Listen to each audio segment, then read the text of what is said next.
Hey, it's Elaine. This is episode 375 of the Orange Pill Investor.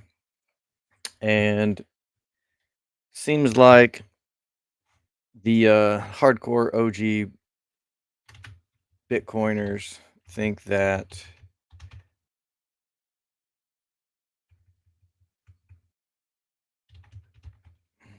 what's up, Howard?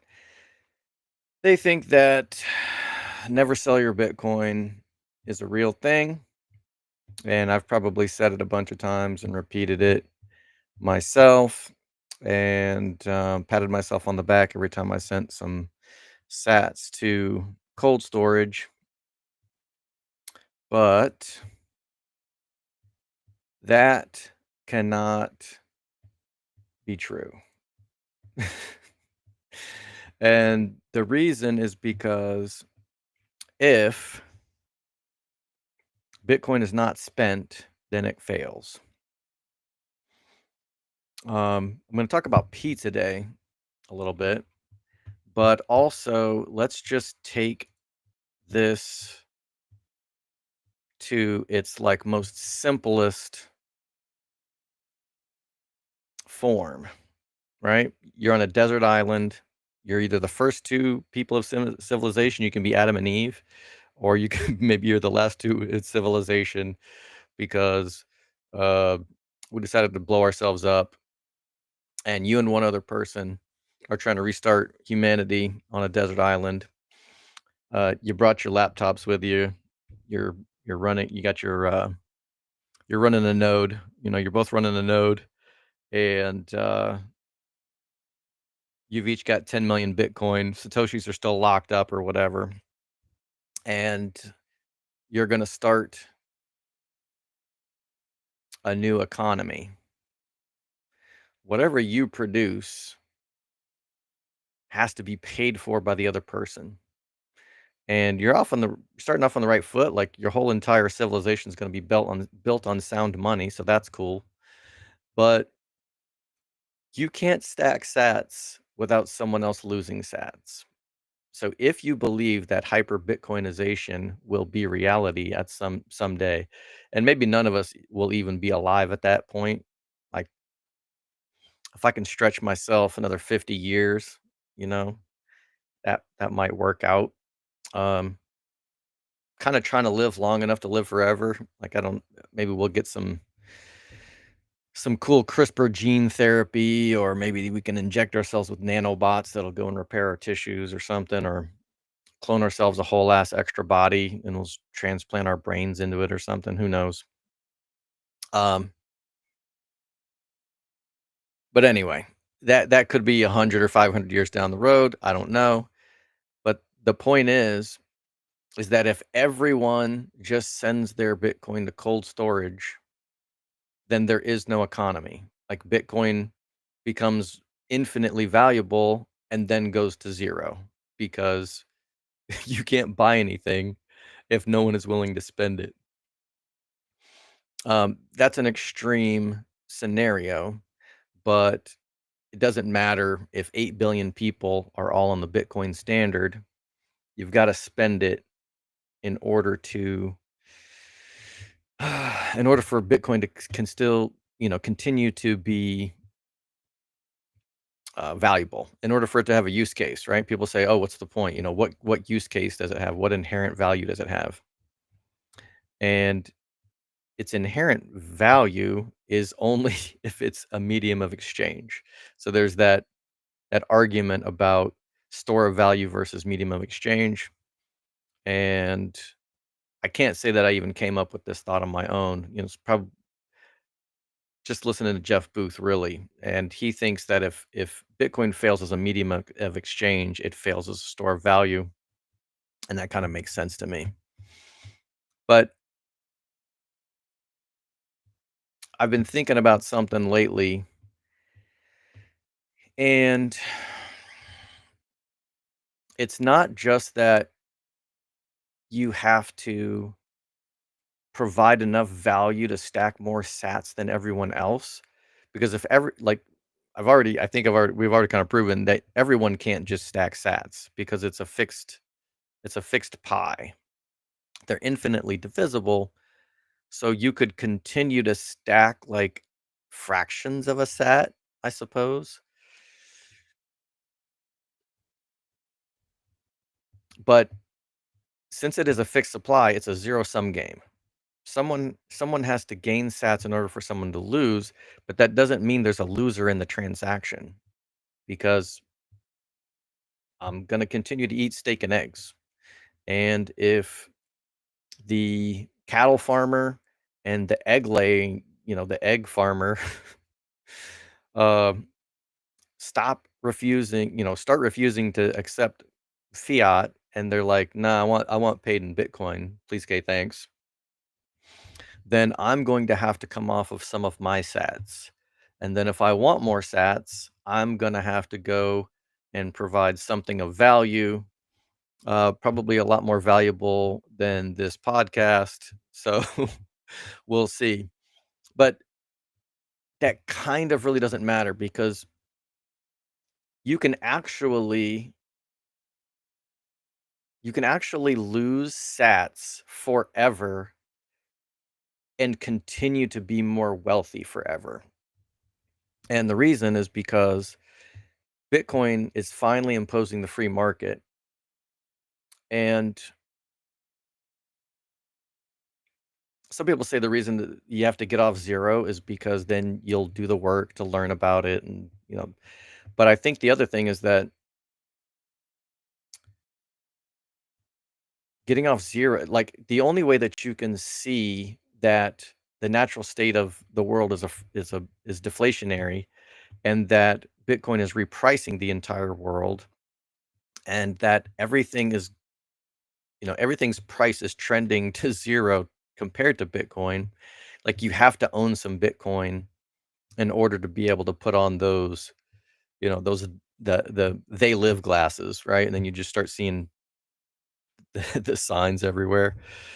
Um, so it's like those really cool videos where they give somebody who's colorblind those sunglasses that let you see in color for the first time, and then they're just like, "Holy shit, this is what the world looks like."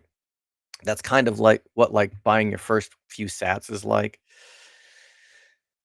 And so you can't even comprehend the world until you start to own and understand what Bitcoin is and will continue to do.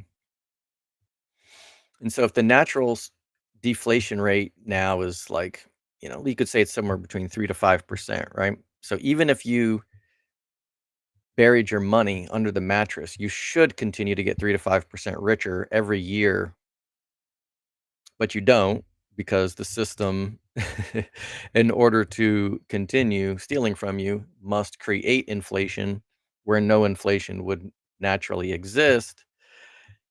And Bitcoin is exposing that for the first time. We can finally see that from a completely different system. And so if deflation is at 5%, as long as you spend less than 5% of your Bitcoin, you have still continued to get wealthier. So you can be leaking some sats, and as long as you are spending under the deflation rate, you will continue to get wealthier forever.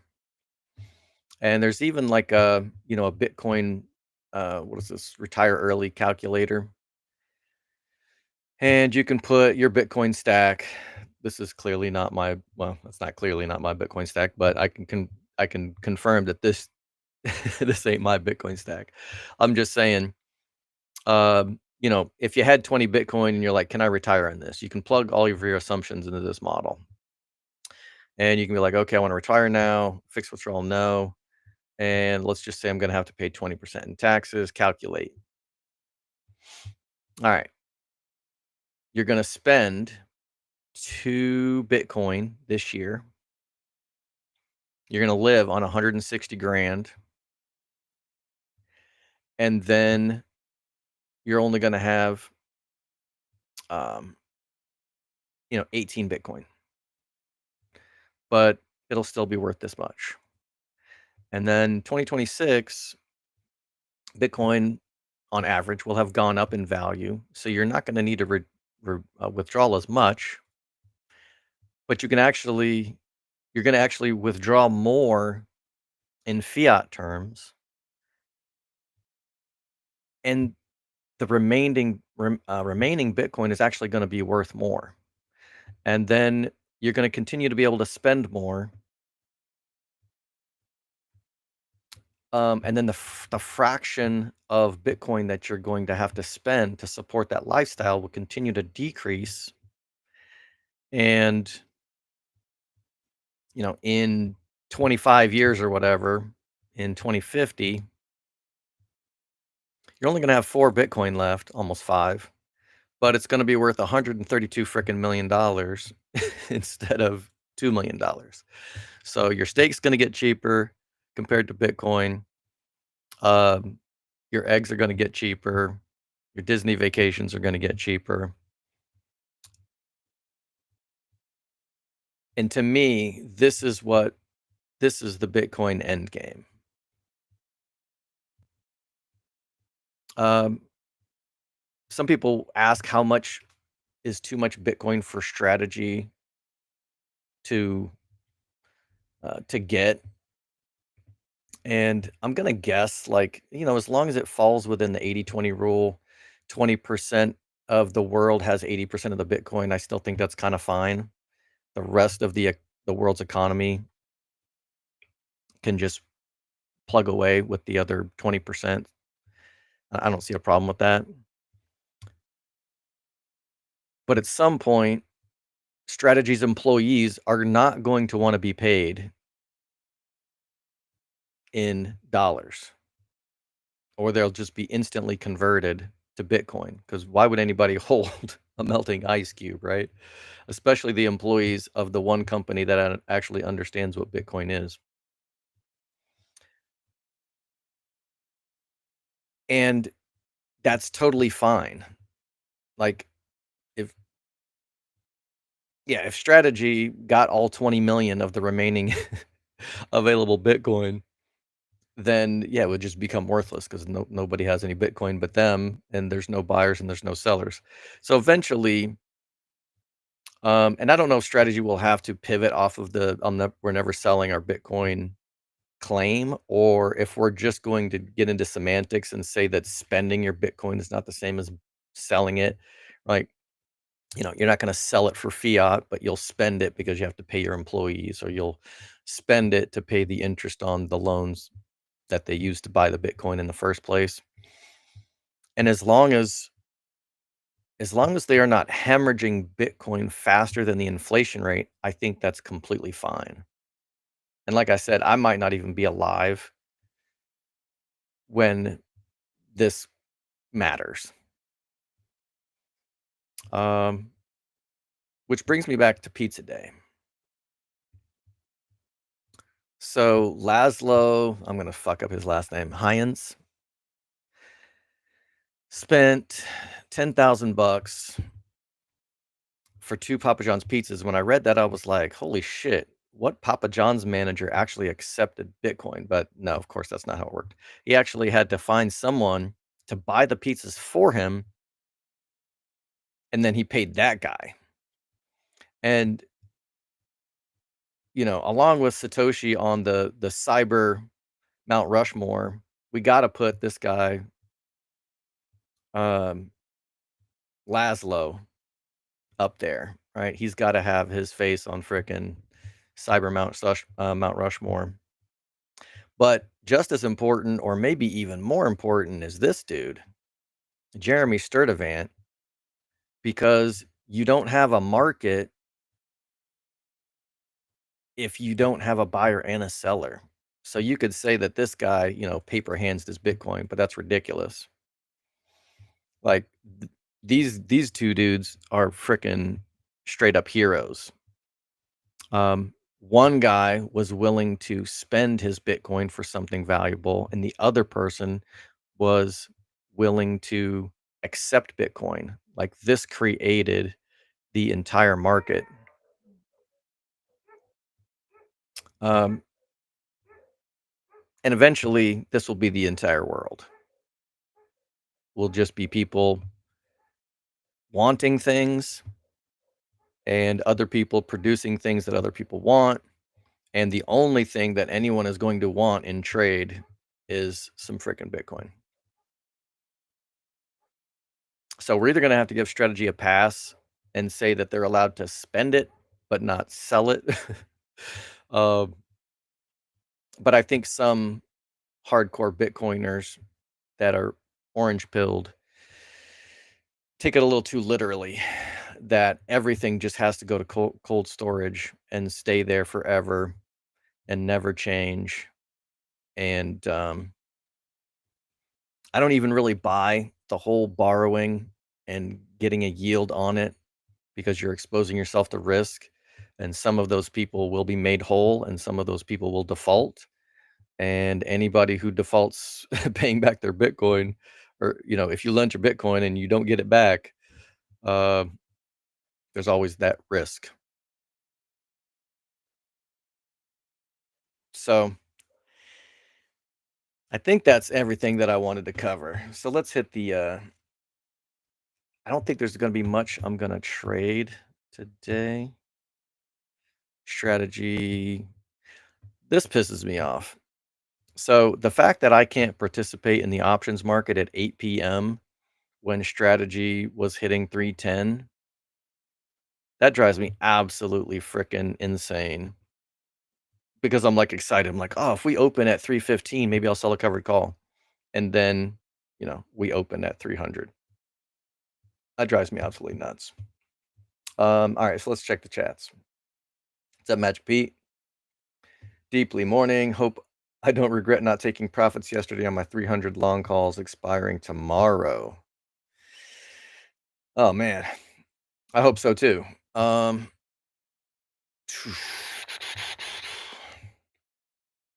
yeah, you're, yeah. That's a coin flip. Anthony, great stream yesterday. You basically showed the real life example of gamma trading, similar to what Richard Byworth spoke about with Jeff last week. Yeah, that was inspirational. And listening to him talk is kind of what made me think about that in the first place. Like, I want to be in the bond traders frame of mind, uh, especially as an option holder. You don't necessarily have to think about it if you just want to own the shares and you know and just not worry about the volatility and just diamond hands through whatever. But as an option buyer and you're on the clock, you've got to participate in those swings, I think. Strategy will spend all their Bitcoin on a big pizza party. Yeah, that'll be fun. Kevin, I'll spend small amounts of Bitcoin when we get a a de minimis tax exemption. Yeah, that is a barrier for sure, and I'm guessing the tax treatment will get better. It's just a matter of when. So for now, yeah, we gotta I'm not saying we have to do it now, but at some point, I think it just becomes inevitable. Right now, we gotta play the tricks. We have to figure out what kind of tax mitigation strategies we can, and stacking sats at all costs during this kind of accumulation phase does make sense. I don't want to make it sound like everyone should just be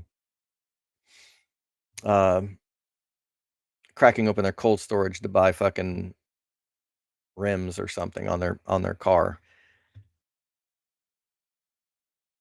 But the idea that everyone can just stack sats forever cannot be true. It's just that's just seems impossible to me.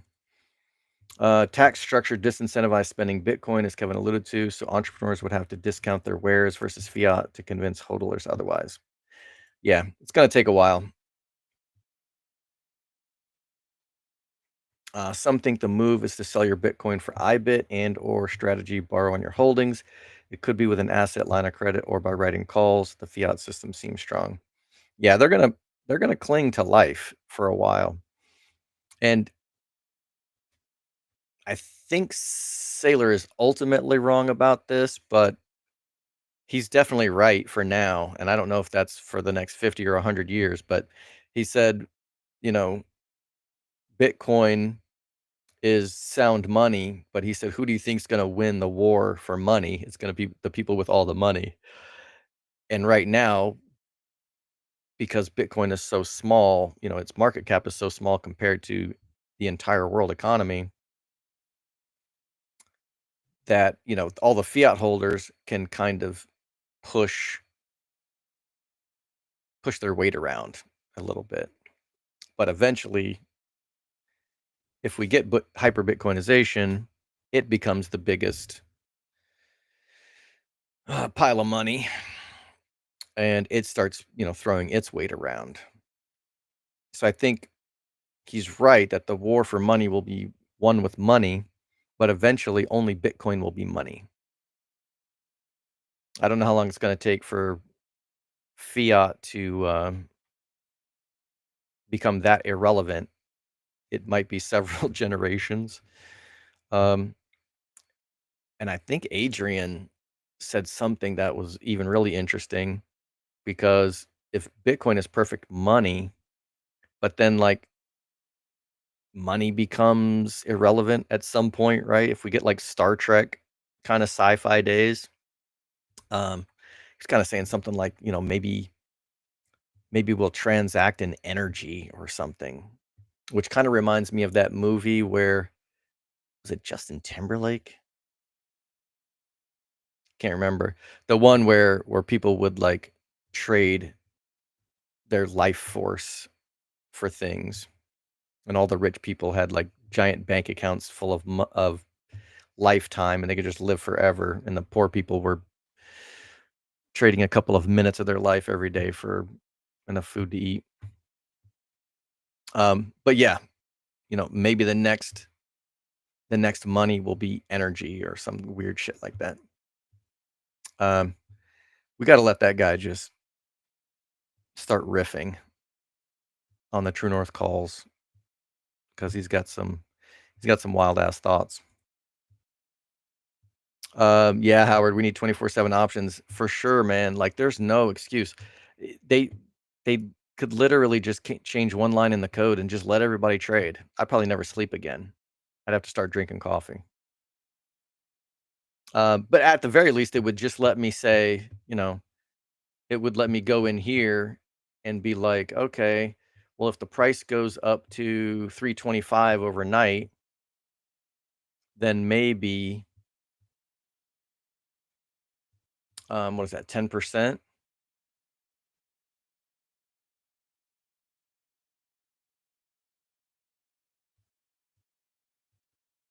And if the price, so if the price goes up to, $1,100 for the 400 strike, just go in, put in, 1,100 bucks, good till canceled, so that I can go to sleep. And if the price goes up 10%, my 400 strike covered call gets filled for 1,100 instead of 900, and then I can just go to sleep and wake up in the morning. And if the price did go up 10%, now I got a better fill price. Like even just that would be like insanely. It would just make the options experience so much better. Magic P, do you think Sailor makes big moves next week to pump Bitcoin by the end of Q1? Seems like seems like that would be the most obvious thing if they're trying to get S&P 500 inclusion in Q1. But let me try to okay, let's try to steelman the opposite case. Is there any reason why it would benefit strategy to get negative earnings per share in Q1 and kick S&P 500 inclusion a quarter down the road to Q2. Like, if you have low time preference and you know you're getting in eventually, then maybe you just don't care. They've said that their goal is to increase value for the common stock shareholder. And if they delay it until Q2, maybe did they enter, you know, maybe they don't care when they get into the S&P 500 because if they don't get in Q1, then by the time they do get in after Q2's earnings call, maybe they just enter the S&P 500 even as a higher with a higher market cap, and then it just catapults it, it just slingshots it that much higher. Um, People have reported when they talked to him and they were like, asking him about QQQ and did they expect to get in? And they were just kind of like, if we get in, we get in. If we don't, we don't.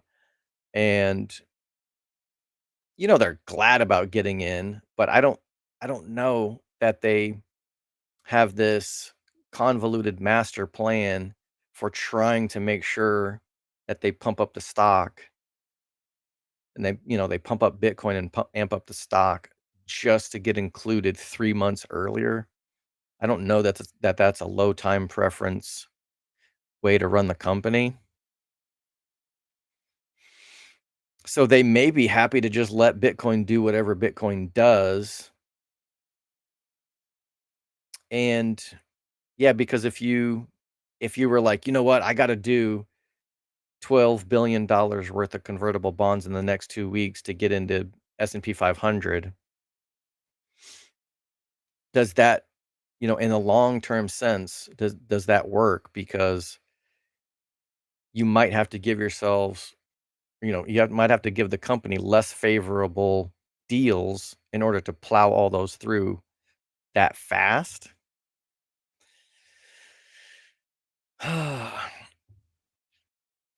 It seems like they would have to do something though. I don't know if it's necessarily like a barrage. I mean, there's only 10 days left. How many deals could they get done in 10 days? What what's the most that they've ever done? What, a deal a week? Could they get more than 2 deals done? They dipped their toe in that little bit of ATM strike. They bought like $10 million. I thought they were trying to get just to like half a million for the psychological attaboy of like getting to half a million, but they just were short of 500,000. So that's all speculation. I clearly have no idea.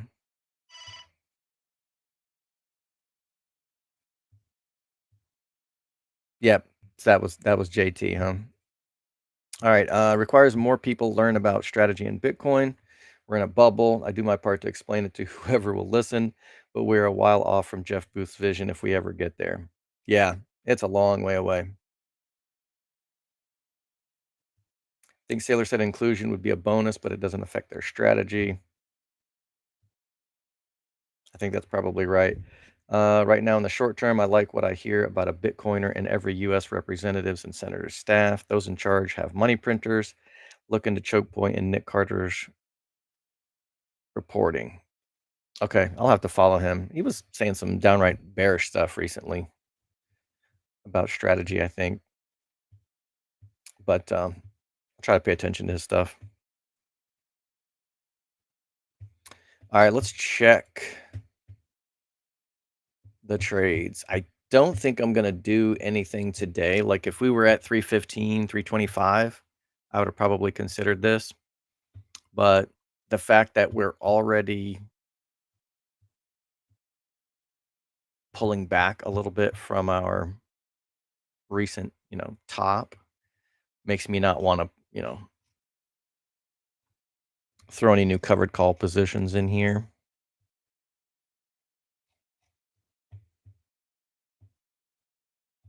I don't mind fasting for another no, that's MSTY. Nothing to see there.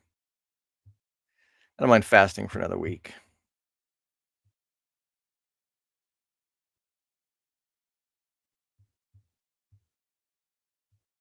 I think I added a covered call. No, no, no. I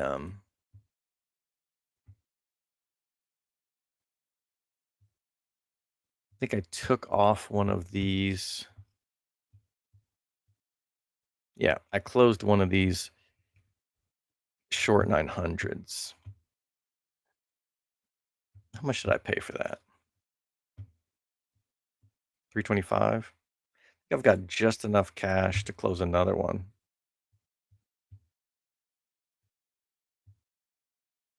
Why not?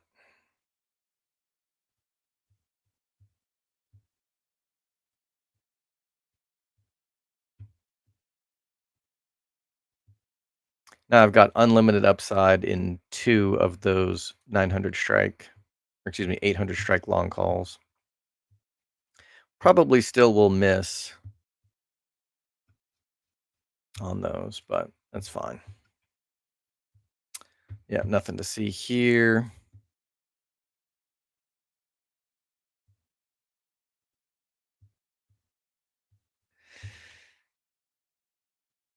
Yeah, I think I'll stand pat here. The only one that might need a tweak is the challenge account.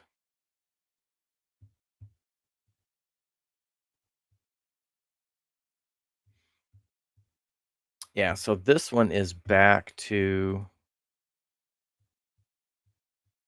yeah, I can't quite close this for half. Plus it's Thursday. So I might as well just leave this 300 strike on here and close it down tomorrow or roll it back out. See what I can see.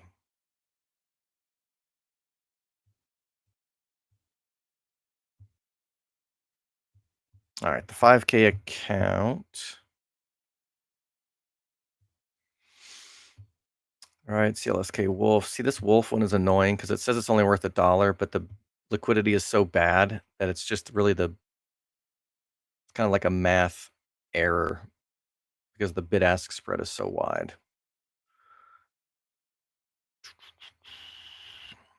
Yeah, I think this account. Hmm. Yeah, I never closed. I never closed my covered calls in this account anyway. So these will be getting close to rolling maybe next week. Unfortunately, the May 9th are missing still. Yeah. So you can't roll out on next Tuesday when May 9th is 45 days to expiration. If they don't have this built out yet, we won't be, you'll have to choose between rolling to 35 or 52, something like that.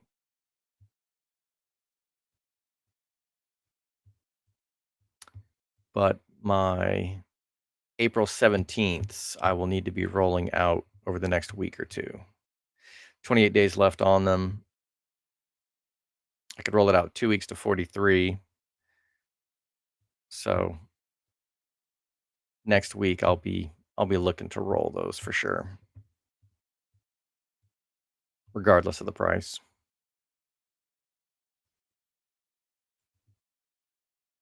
No cash to spend. All right, let's check the chats and then call it.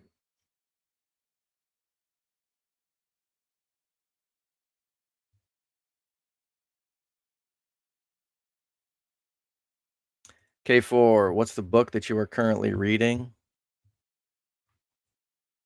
I've been trying to finish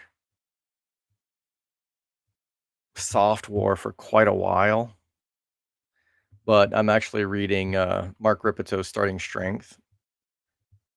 I found their YouTube channel, and the first line of the first chapter is physical strength is the most important thing in life. And I was like, I think that's probably true. They got a YouTube channel called Starting Strength, and yeah, I love all of their tutorials on lifting. Wish I had found this 20 or 30 years ago. So I'm definitely trying to play catch up.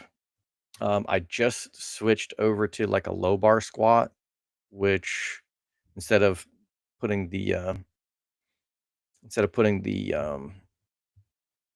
the bar on the top of your shoulders, you kind of slide it down below the ridge of your scapula. Requires a bit of a bit of practice to get used to. And initially, it was kind of painful because my shoulder mobility was shit.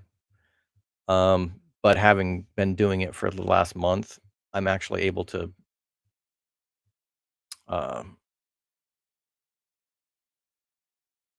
my shoulder mobility is actually improving.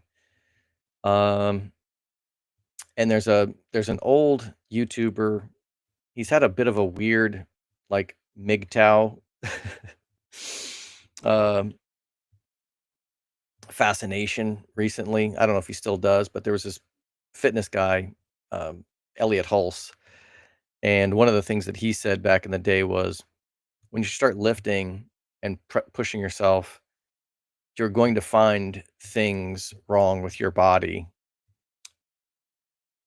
and then you'll be forced to deal with them finally because lifting heavy things will kind of force your hand. And so I'm experiencing some of those things now. Like, I'm trying to, get stronger and stronger, and then realizing, like, why do I have golfer's elbow? I don't even play golf. And it was probably because my shoulder mobility wouldn't let me get my grip close enough together. And so then my elbows were kind of flared out instead of down. um, anyway, so I'm doing some rehab for that. But this is the book that I'm trying to get through right now. It doesn't really do you any good to have a big ass Bitcoin stack if you can't get out of bed and you have to, like, get assistance to make it to the frickin' toilet. So, um, I think it's true. Physical strength is the most important thing in life. You're not gonna be able to help yourself or your loved ones around you. You're unless your whole goal in life is just to leave sats to your dependents, um, and that's your contribution to the world and to your family. I guess that's fine. But when I'm 100, I still want to be able to be active and enjoying the few sats that I have left as I'm spending them as slowly as possible. Um, yeah, this is the book that I'm reading now.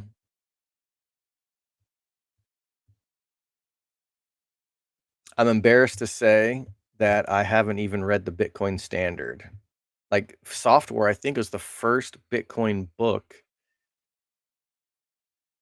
that I started to read. So I definitely didn't go, like, in the right order. So I haven't read any of that stuff. I got so many freaking things on my TBR. It's crazy. Um, The Price of Tomorrow by Jeff Booth would probably be my top read once I finish with this one. Let's see, K4, Going Through the Lords of Easy Money, How the Federal Reserve Broke the American Economy by Christopher Leonard. Highly recommended. Okay, I'll add that to my stack of TBR. Oh man, you would think being semi-retired, I'd have more time to, like, read and stuff, but somehow that hasn't happened. See, I think all these plans that are secondary to Saylor are moot. His plan is just to raise money and buy Bitcoin. We want him in the S&P 500. I don't think he cares. Yeah, I think he cares a little bit, but not necessarily to make a hasty mistake. I don't necessarily want to call it a mistake, but a hasty, unfavorable bond deal just to get inclusion 3 months earlier. Yeah, it's let's see, his reporting you're talking about Nick Carter. His reporting on Choke Point was very illuminating on how they tried to kill every crypto brokerage when the Dems were in charge. They may not have learned their lesson, dem still sus. Yeah, you might have just saved me the trouble of making this a whole entire video, but I was watching, was it Dave Smith? I think he was talking about the Democrats are screwed. Um, and I kind of feel like Twitter and Bitcoin are going to save the Democratic Party to a certain extent because the fiat system allowed whoever could obtain power to wield it as a cudgel. And the Democrats did not have to wage, war or fight their battles in a free market because why would you? If you could just use social media to win the election without actually like being good, then why would you bother? You could just do whatever the hell you want to do and win elections with controlling the social media algorithm. And once Elon bought Twitter, now the Democrats can't get elected by just uh, controlling the propaganda. They actually have to participate in the free market. Um, I'm still registered to vote. I think I was ended up being wrong, but I registered to vote just so that I could get picked for jury duty. I might be one of the only people on the planet that actually looks forward to getting picked for jury duty, and they can probably sense it because every time I get called, I never get selected. Um, I think it's probably one of the only meaningful ways that the average human being can have a meaningful vote in our system of government. Like voting for Trump or Kamala was a meaningless exercise.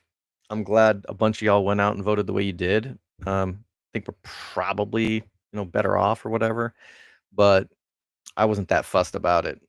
Whoever we got was going to be, imperfect.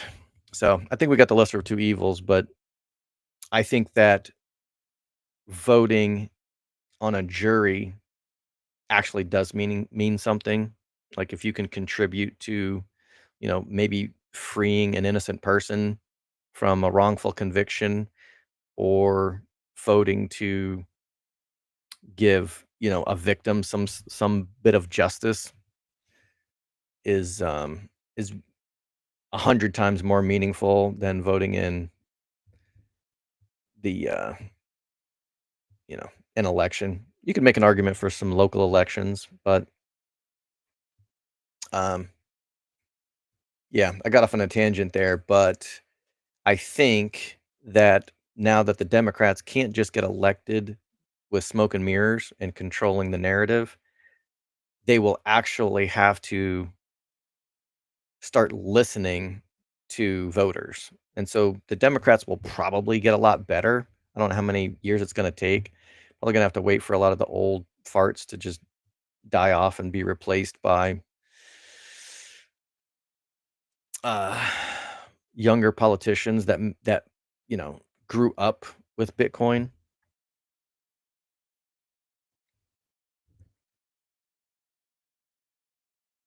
But yeah, I think Twitter and Bitcoin kind of expose the Democratic Party on the short term, but in the long term, if they're ever going to be a viable party again, Bitcoin and Twitter kind of saved them from themselves, really. Larry, do you try when you roll options? Do you try to let it completely expire or just take profit? In general, I'm going to roll it at 2 to 3 weeks when it's worth about half of what I sold it for. And so by collecting basically $500, even though it's been open for a month, because strategy has increased in value, I wasn't able to roll this for a credit. So in general, I'll roll this when it's maybe worth 250 and try to roll it out to 500 again. So let's just see if I wanted to roll this position out to 45 days. I think this only goes up to 445. Yeah. So I could roll this out 2 weeks, collect a tiny little sliver of profit, right? Maybe $100.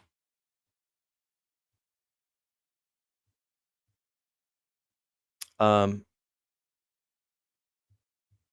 if strategy was just trading sideways, right? If we were still at like 275, then this option would probably be worth about 250, and that would make sense to roll it out for a credit. And even actually, let me look and see what I could roll this out to at the 400 strike. So if I didn't want to roll it up, I could actually, this might make sense to roll because I could double the credit. It's only worth about 500 bucks now, and I could roll it out to the same strike for 900. Hmm. However, I don't think I like the 400 strike anymore. No, that's fine. The long calls that I have are worth the 300 strikes are worth 60. So as long as I'm selling 360 or higher, I should be good to go. So I could roll this.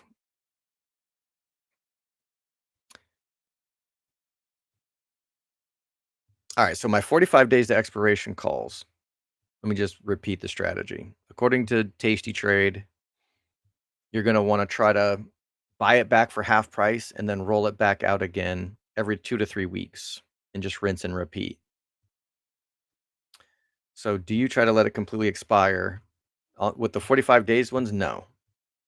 I'm generally going to try to buy it back for half price and then roll it back out for full price. And of course, you can slide the strikes around. Um, if I thought the price was going to 500, maybe I roll these out to May 2nd and go to the 445 strike, give myself a little bit more upside and collect a tiny little bit of profit.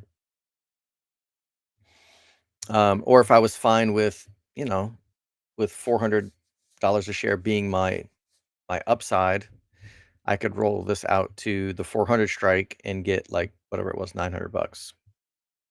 That would be fine as well. Now the other, okay, and so that's if you want to roll it completely. If I was just like, you know what, I don't even want to be invested in strategy anymore, then I could just close these calls and close all my long positions too, right? I could just exit out of everything. So the first decision on whether to roll or not is whether you just want to exit this position completely, right? Maybe you think the fundamentals didn't change and you're not bullish anymore. End of 2026, I won't be holding any of these leveraged positions. So in that case, in December 31st, 2025, I won't be rolling these out anymore. I'll just be closing them. I'll be closing my short positions. I'll be closing my long leverage positions at some point before the end of this year. Now we could go into a super cycle, and I could, I guess, possibly regret that decision. But I will still own some non-leveraged positions. And if we do have the super cycle, I won't make any leveraged gains. I'll just be making gains on the spot shares that I continue to hold through 2026.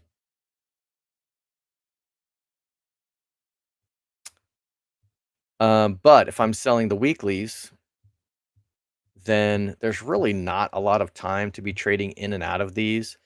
Like if it's only worth half of what I sold it for, like on Monday or Tuesday, I might close it early or roll it to a different strike. Um, it's similar to the 45 days one, but there's really not that much time. A lot can happen over 45 days, but over 1 week, like, the price can just be bouncing around 275, 300, back to 275, 325, back to 300. Um, and so if you like to be extremely active every day, you could be opening and closing and rolling these strikes several times a week if you enjoy doing that.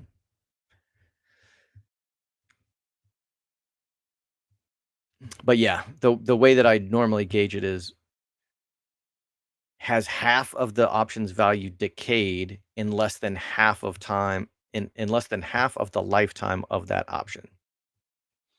That would be when I would start looking to close it.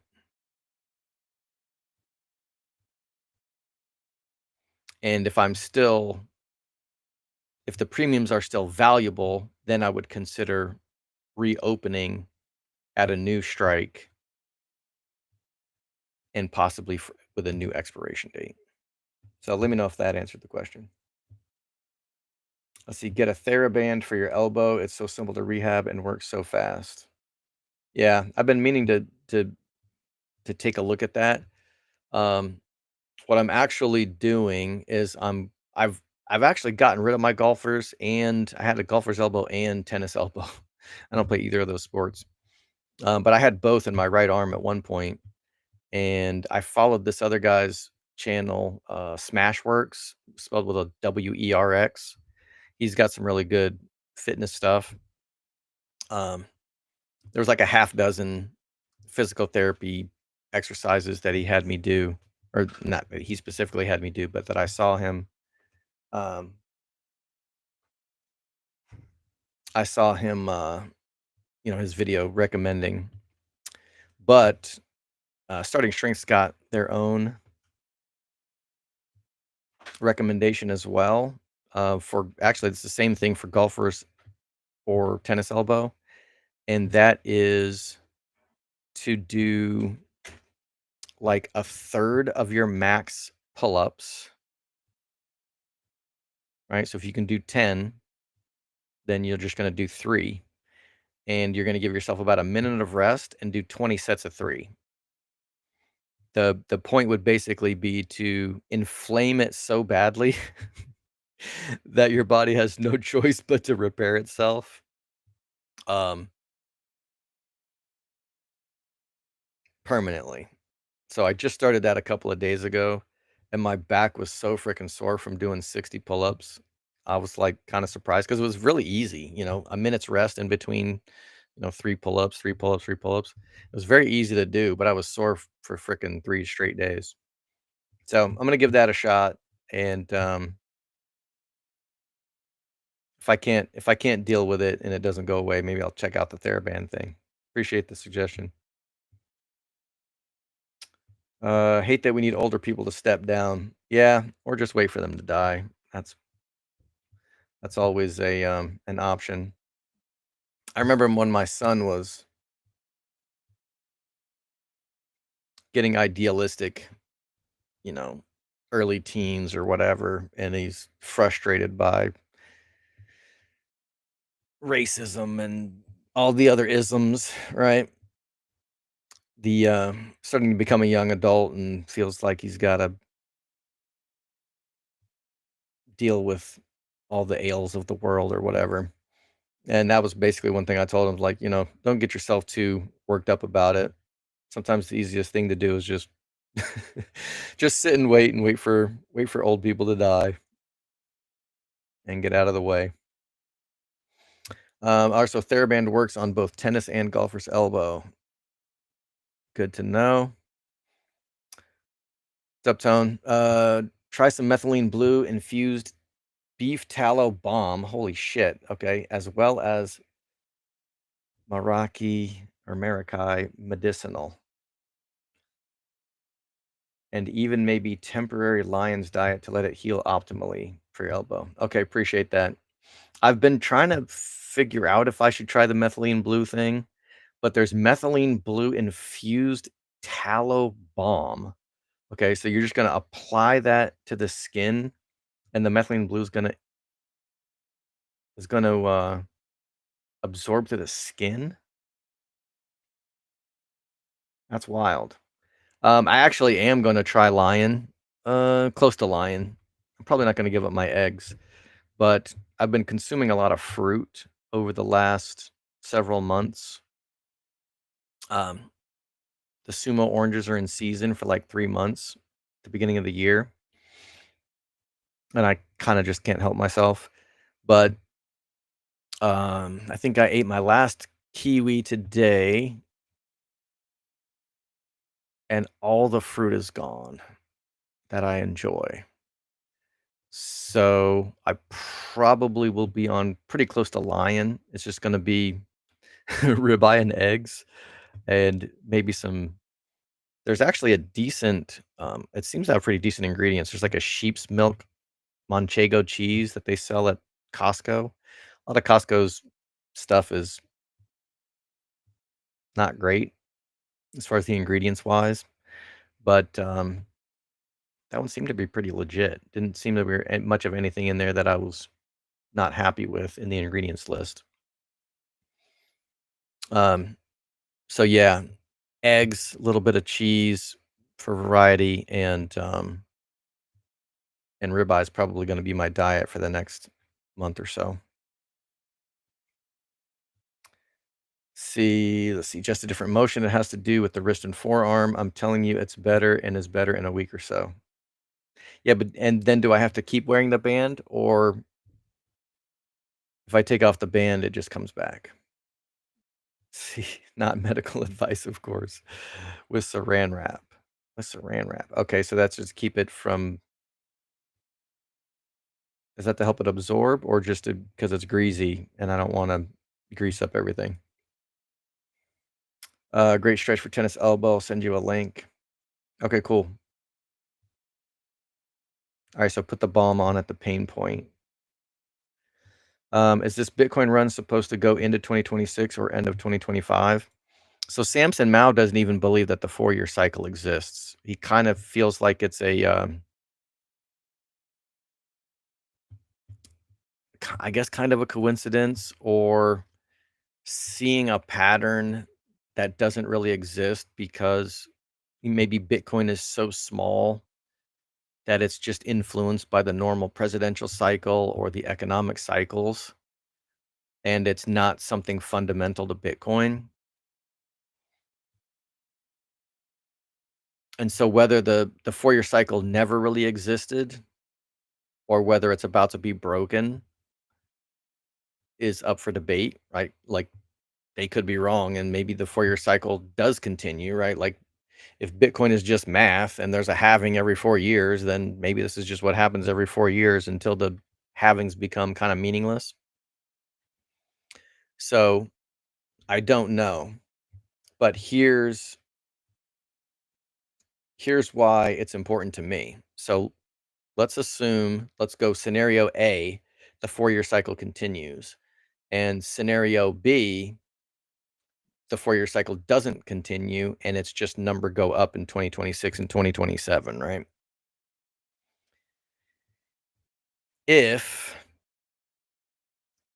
scenario A, the super cycle, the 4-year cycle continues, if I continue to have all of these leveraged positions, I will get absolutely destroyed because strategy will go up to like, I don't know, let's just say $1,000 a share this year. Bitcoin goes up to 150, 200, and then 2026, 27, everything comes crashing down. And instead of my spot Bitcoin and strategy going down, 50%, my leverage positions will go down 75%, 95%. You can actually see that very clearly in this. There we go. Um, I've been stacking these July 1080s for 2 months and they're down 50%. A lot of that is due to theta, right? Theta decay has been punishing me for 60 days, but so has the price. So 60 days ago, what was strategy?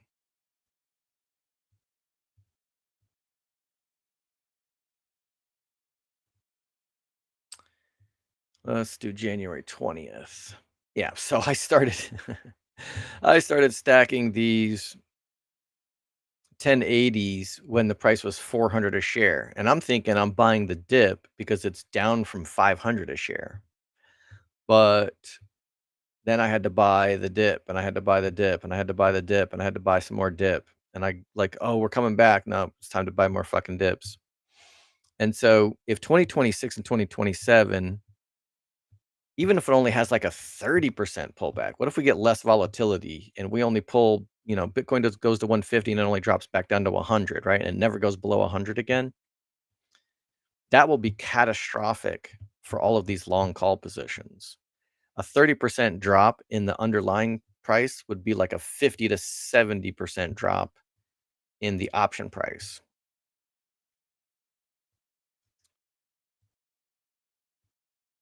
Now, what happens if scenario B happens and it is number go up forever and I've eliminated all of my long leverage? Well, in that case, the only gains I will get will be from my shares, and that's fine. So if I'm wrong about the 4-year cycle and I'm leveraged, I get punished. If I'm wrong about the 4-year cycle and I just have shares, I'm not punished. I just don't make as much money. So I'd rather go into 2026 and 2027 with no leveraged long positions because being wrong and the price goes down is catastrophic, but being wrong when the price goes up just means I still make a little bit of money. So I'm not predicting the 4-year cycle continues or ends. I'm just positioning myself in such a manner that I'm assuming the 4-year cycle continues because avoiding getting wrecked is more important than just, maybe missing out on some gains. It's not a band, it's a little device you rotate. Little device that you rotate. Okay. I'm gonna have to check it out because I thought I knew what you were talking about. I thought it was just the thing that goes around and it's got like that pressure point and it puts it squeezes on the top and bottom part of the elbow. So sounds like I'm misunderstanding what I thought it was. 24 hours to live. Is this Bitcoin run supposed to? Oh, that's the same question. I have no idea. And I don't think anybody does know. I appreciate the link, Larry. I will check it out.